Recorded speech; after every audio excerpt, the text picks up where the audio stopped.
Hello, and thank you for joining us. This is Tammy Bowley, Young Living Gold Leader with the OilWell team and OilWellGroup.com, and today we are presenting a short tutorial on composting practices at the Young Living Lavender Farm in Mona, Utah. So let's get started. While it is not an art, there is definitely a science to composting, or more specifically, vermicomposting. It is not as easy as just piling up plant material from the distillery cookers and magically it transforms into a nutrient-rich soil additive. It takes work. But pick up a handful of the composted material and breathe deeply of its rich, earthy aroma, and you'll know why it's worth the effort. When distillation is complete, as shown in this photo of post-distillation juniper, there are so many possibilities for this plant material that we don't let it go to waste. Because sustainable farming practices are a way of life for Young Living and important to us as members, Young Living goes the extra mile to ensure that the 300 tons of plant material produced in the distillation practices at this farm are composted or recycled into usable materials for the farm. After distillation, the cookers are emptied, and as shown in this photo, Andrew moves the plug to a waiting truck to transport to the compost area. Then the screen bottom is replaced in the cooker, the chains are repositioned, and the cooker is ready to be reloaded. Vermicomposting means we are using worms, specifically red wigglers, and microorganisms to break down organic material.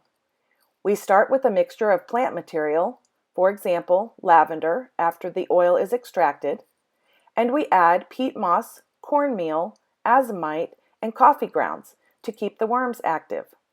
This is mixed with water, placed in buckets, and the worms are put on top. Then, some very happy worms start burrowing and eating their way down to the bottom of the buckets. Meanwhile, the piles of plant material from the distillery are spread out into long rows in the compost area. As you can see, we generate quite a lot of material for composting. Every 4 weeks, the worms are removed from the material in the buckets.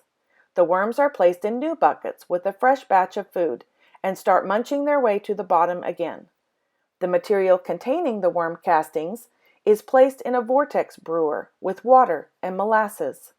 For 24 hours, air continually circulates this mixture, creating a microbial compost tea.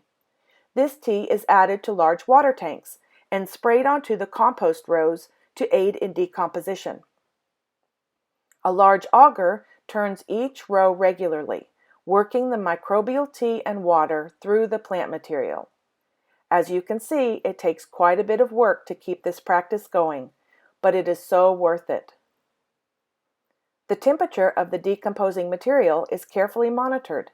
When the temperature is outside of the green zone, either above or below, it's time to turn the row again.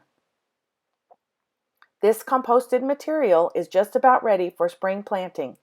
It is so rich that a little goes a long way. We're so happy you joined us today for this short tutorial. If you have any questions, please contact us at oilwellgroup@cox.net or comment below on this video. Thank you.